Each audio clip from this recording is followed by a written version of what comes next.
आपको याद होगा कि इंडिया की पहली बिटकॉइन ट्रेजरी कंपनी जेटकिंग, और ये न्यूज हमने ब्रेक करी थी आज से करीबन 1 साल हो गया। 1 साल, एकदम 1 साल, एग्जैक्ट 1 साल पहले हमने ये वीडियो रिकॉर्ड किया था। ये कोइंसिडेंस है कि उसके 1 साल बाद हम फिर से सिद्धार्थ के साथ हैं। और पहले जब हमने वीडियो किया था तब बिटकॉइन ट्रेजरी कंपनी शुरू हुई थी, इंडिया की पहली, और बड़ा हम प्राउड फील कर रहे थे।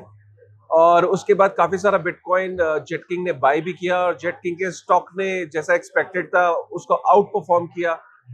लेकिन उसके बाद कुछ ऐसा हुआ कि पिछले बीते कुछ समय के अंदर हमने देखा कि जो रेगुलेटर है उसके कंसर्न बढ़े, और उस रेगुलेटरी कंसर्न के मद्देनजर जेटकिंग ने अपनी जो बाइंग है उसको रोक दिया है। अब इसमें बहुत तरह तरह के न्यूज आर्टिकल्स आए कि उन पे गाज गिर गई, उन्हें बहुत नोटिस आए हैं, इश्यूज है, इसीलिए वो बाय नहीं कर रहे। बट जहां तक मेरी नॉलेज थी, मैंने अपने वीडियो में कवर भी किया था कि वो अपना पक्ष जो है एक स्पेशल कोर्ट है उसके अंदर रख रहे हैं, और वहां पे केस को लड़ा जा रहा है। एग्जैक्टली सिनेरियो क्या है जेटकिंग का, क्योंकि ये एक बहुत बड़ी न्यूज बनी थी।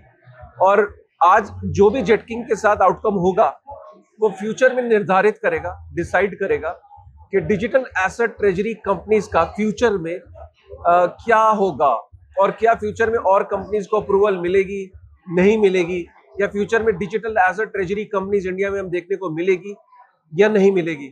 आज का जो पॉडकास्ट है ये वंस अगेन हम ब्रेक कर रहे हैं, क्योंकि इतना डिटेल में अभी तक आपको ये सुनने को नहीं मिला होगा। तो सिद्धार्थ, ये आयरनी है कि हमने 1 साल पहले अनाउंस किया था कि शुरू हो रहा है, और अब हम ऐसे स्टेज पे जहाँ पे हमें अनफॉर्चुनेटली आपसे ये पूछना पड़ रहा है कि भाई ये बंद हो गया है, Right. और इस पे अब हम कहाँ स्टेटस पे। लेकिन हम पहले इस चीज को समझना चाहेंगे कि ये कंसर्न कब आपके सामने आया फॉर्मली, और उसका वो कंसर्न था क्या सेबी का, if you can just tell us. Sure. तो 1 साल की जर्नी जो है वो थोड़ा मैप करते हैं। तो हाँ, दिसंबर में map आपके आपके आपके चैनल पे एक हमने न्यूज ब्रेक की थी कि we have become the bitcoin treasury company of India. अभी तभी से लेके अभी तक जो दौर आया है इज दैट हम लोग का शेयर प्राइस अबाउट 50-60 रुपीज पे चल रहा था, जो जाके 400 रुपए पे टच किया। काफी लोग अंदर बाहर हुए उसमें, and it was a good going for a lot of share holders. हमको वही सेम टाइम पे हम लोग ने हमारे खुद के फंड से अबाउट 14 बिटकॉइन लेके रखा था। एंड देन हमने एक फंड रेज किया था जिसमें हम लोग ने बॉम्बे स्टॉक एक्सचेंज का बकायदा 100% अप्रूवल चेकलिस्ट के साथ हमने 6 करोड़ के आसपास की रेज की थी। वो रेज को उन्होंने इन प्रिंसिपल अप्रूवल दे दिया। अभी इन प्रिंसिपल अप्रूवल का मतलब क्या होता है कि अप्रूव्ड है वो, और सिर्फ वो जो शेयर्स का फंड रेज हुआ है उसकी लिस्टिंग होनी पड़ती है। तो they have to get listed on the Bombay stock exchange. 99.99% of all shares that have been always ever been put into in principle approval get the listing। जबकि हमारी लिस्टिंग में जो भी हम लोगों ने प्रोसेस या कंप्लायंस फॉलो किया था और 100% टू द टी था। Rejection 99% of the times happens on the process, not on what the fund raise is for, जिसका भी हमारा प्रॉब्लम हुआ है। So May is when we raise those funds. In May, June we deployed those funds. Today we are holding about 24 Bitcoin, and that time we were holding 21. मई चला गया, जून चला गया, जुलाई में उनसे एक क्वेरी आई कि आप ये फंड रेज का कैसे करने वाले। इन प्रिंसिपल अप्रूवल के बाद जब हम देख रहे थे कि लिस्टिंग नहीं हो रही है स्टॉक की, तो क्या इशू है, उनके साथ कॉन्वर्जेशन हुआ, बैक एंड फोर्थ हुआ। उनको सिर्फ मैक्सिमम रेगुलेटर्स का फेयर कंसर्न है जो बोलते हैं कि ये स्पेक्यूलेटिव एसेट है। बट हम एक कॉमन सेंस में देखा जाए तो हर एसेट स्पेक्यूलेटिव है। आज की तारीख में अगर कोई बॉम्बे स्टॉक एक्सचेंज पे न्यूज आ गई तो आधे से ज्यादा स्टॉक्स करेक्ट हो जाते हैं। अभी आपका मार्केट लास्ट ईयर काफी भागा था, अभी करेक्ट हो गया। सो वो स्पेक्यूलेशन ही हुई एक लेवल की। हमारे केस में हम ना तो ट्रेड करते बिटकॉइन, ना तो उसका कोई डेरिवेटिव में पार्टिसिपेट करते, ना कुछ करते, सिर्फ buy and hold is our strategy.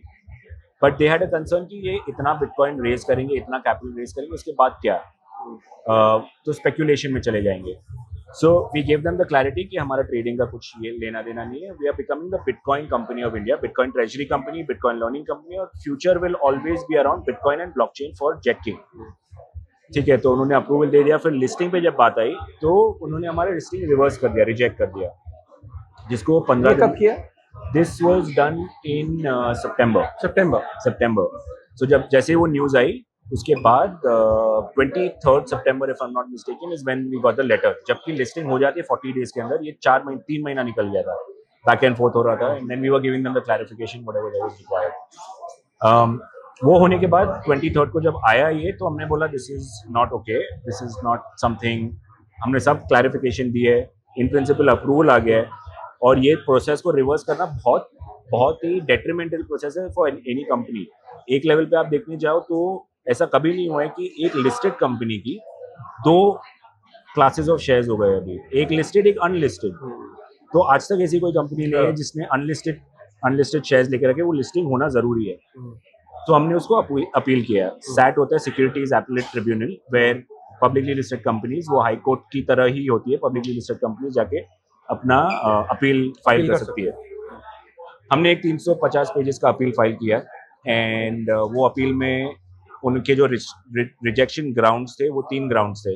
First ground was that ये स्पेकुलेटिव एसेट है, दूसरा ग्राउंड कि there is some policy in the making, and तीसरा ग्राउंड कि हमारे एमओए में हम ये नहीं कर सकते. तीनों ग्राउंड्स को हमने अपोज किया, अपील किया, और अभी तक हमारी 3 हियरिंग हो चुकी है. हमारा ब्रॉडली मैटर इज सब जुडिस, तो मैं ज़्यादा उसमें डिटेल नहीं, लेकिन broadly conversation was this, the fact that हम लोग एमओए में नवंबर से हम कर सकते हैं, नवंबर ऑफ लास्ट ईयर से हमारा ऑब्जेक्ट क्लॉज में है कि हम ये कर सकते हैं. पॉलिसी अगर है तो कौन सी पॉलिसी है, किसकी पॉलिसी है, दिखाए हमें, अपने रिप्लाई में फाइल करें. और फिर तीसरा है कि स्पेकुलेशन में तो any court today, Supreme Court has given a judgment that Bitcoin is okay to do. Madras High Court has given a judgment that this is a property. There has been a lot of other cases in which crypto, Bitcoin has been established as an asset class, virtual digital asset class. तो हमारा submission जो उनको आया है has been mainly on this, is that this is you're disallowing us the constitutional right to do a business in virtual digital assets. सो जब court के अंदर जब बातचीत चल रही होगी, क्या ऐसा पॉइंट आया जहाँ पे आपने एग्जांपल्स यूएस के अंदर क्या हो रहा है, या जो 142 आज की डेट में पब्लिकली लिस्टेड कंपनीज के लिए अमेरिका के अंदर है, सो क्या ऐसी कोई बातचीत या एग्जांपल्स आपने सामने रखे कि ये बिल्कुल लेजिट है, बाहर भी हो रहा है, and why we should also do it, कुछ ऐसी बातचीत हुई? So it is very fortunate that हमारे जो बेंच है, that bench is very well informed. They know exactly what is happening about Bitcoin. They know exactly globally what is going on, and they are very, very intricately involved. Now, unfortunately, Bombay Stock Exchange, who we are appealing to, has not gone in the depth of it. And ultimately, virtual digital assets का business करना, हम इधर इतनी बड़ी India blockchain week में, there's international people, there's national people who are coming together to put the blockchain industry together. That is something that they need to still figure out. In a listed company, how should we do it? And that's the reason they've rejected it. In the court, the bench has been fantastic to understand our case, and has made it very clear that Bitcoin is a legal asset. It can be invested in, and you can do business around it. What is your grounds of rejection is the question to Bombay Stock Exchange. Okay. अच्छा, tell me, how can this be possible कि एक retail bitcoin को bye करके hold कर सकता है, that is perfectly okay, but एक corporate, एक कंपनी बिटकॉइन को बाय करके होल्ड नहीं कर सकती है, ये किस ग्राउंड पे वैलिड है? So one of the verbal conversation that we've had is that अगर आपके internal accrual, so we have not stopped buying Bitcoin. When हमने 6 crores का रेज किया, 21 Bitcoin लिए, आज we are sitting at 23-24 Bitcoin. So we are buying Bitcoin every day. हमारी एक strategy है, बाप करके स्ट्रैटेजी है, which is buy at any price. And every day we are buying 50,000 to 1 lakh rupees. तो हमारा ट्रैकर है jetkins.org/dashboard पे पूरा ट्रैकर है कि what we are doing with that. What they have stopped us is from raising external funds and then buying Bitcoin. अच्छा. So today जो भी हम लोग ये अप्रूवल होती है उसमें तो Bitcoin हम खरीद रही है, and we are buying it daily. आज सुबह को खरीदा मैंने. So my point is that Bitcoin buy करना from your excess cash flow is 100% okay. And they don't have a problem with that, but as and when there was a lot of funds raised and then deployed, then that becomes slightly speculative as per them. Right. पीछे क्या हुआ था कि हमारे पीछे about 47 listed companies had approached National Stock Exchange, has approached Bombay Stock Exchange to come up with different DATCOs, digital asset treasury companies, including Ethereum, including Cardano, including Solana. All of them have not been able to go and do it. But the idea is that you can go ahead and buy Bitcoin. You cannot, as a listed company, you can buy Bitcoin. There's no issues with that. Do you think there could be some instruction from the government to SEBI to stop this? I think there's a ecosystem that is built out, right? There's a blockchain ecosystem that is built out. The government themselves are doing so many tests for CBDCs, which is on top of the blockchain. So I don't think there is the case. It's just, I think in terms of regulation clarity, it's about priority. India is a very big country. There's a lot of other priorities that the country has, the government has to put that in place and then possibly move to something like this. So my personal gut says that they have possibly not stopped it. It is more of a regulatory, quasi-regulatory Bombay Stock Exchange understanding what it is, what is it that we want to do, etc. So I think it's more from that lens. It's not the macro lens; it's more a micro issue. Do you think there could have been chances where if they would not have kind of maybe temporarily stopped it because there were many applications that were coming? I think that became the little bit of an issue, which is कि उनको possibly लगा कि we might become the quasi regulators of crypto, because if a publicly listed company can buy crypto, then they can do everything else with crypto, right? So वो at some level must have been that corporate anxiety possibly, that we don't want to take on this till the time there's no clarification from the government. But for us, what is not fair and which is very unfair is that if they stopped us in principle approval के पहले ही, हम नहीं करते, हम अपने दूसरे plans सोचते. But इधर शेयर होल्डर को इंजरी हुई है, कंपनी को इंजरी हुई है, जो हमारे शेयर होल्डर्स हम पे भरोसा करके उन्होंने स्टॉक लिया, उनको इंजरी हुई है.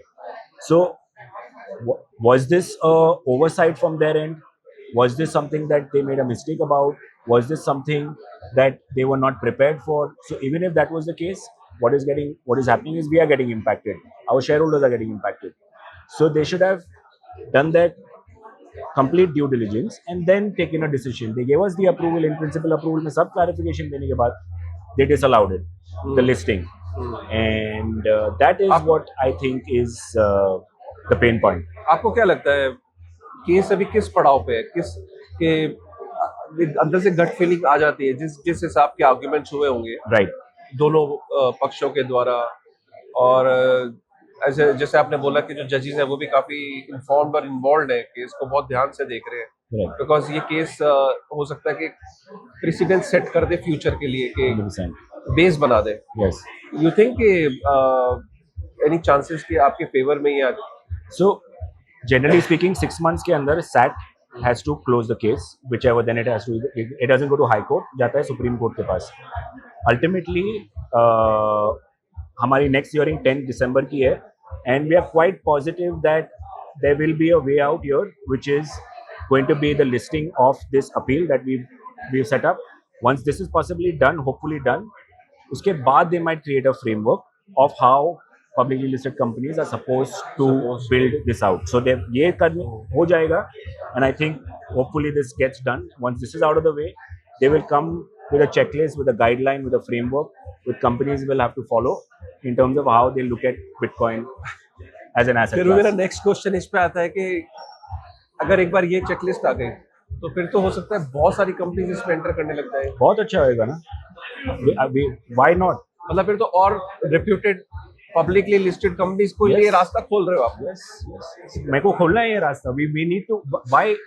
Why is Bitcoin or blockchain a side industry? It has to become the main industry. Look at what's happening in America. Look at what's happening in all regulators have a very mature stance on Bitcoin and on blockchain.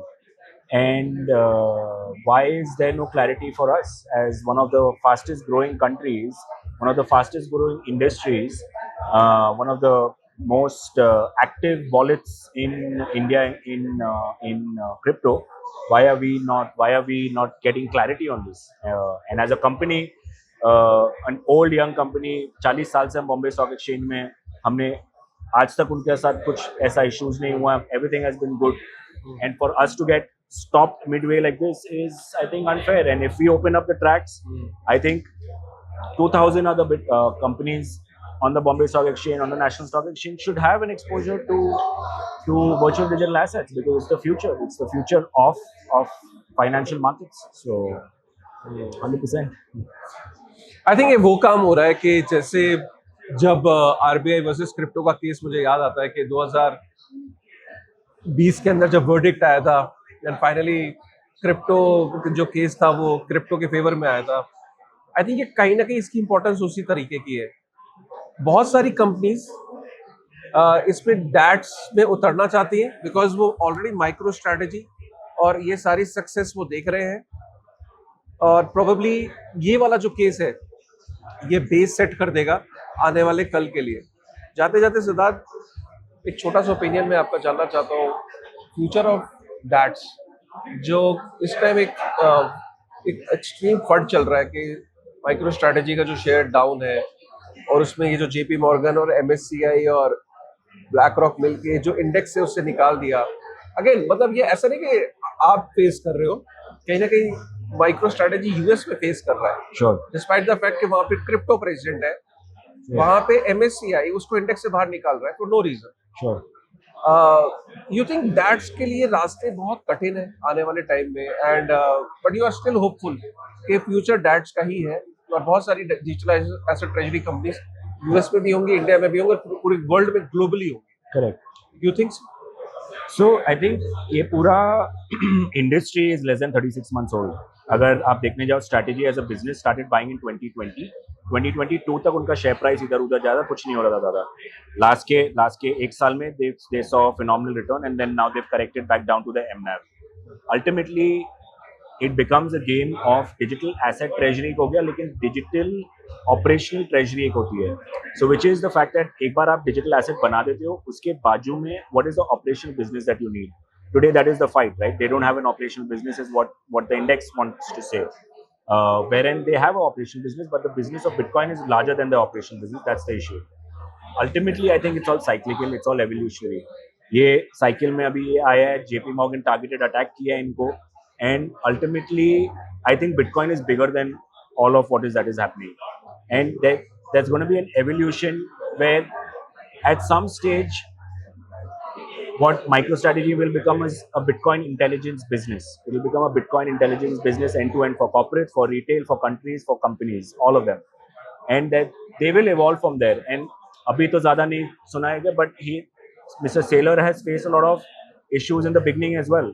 SEC ke saath kuch issues hue the, and all of those have ultimately he's overcome them. He'll overcome this as well.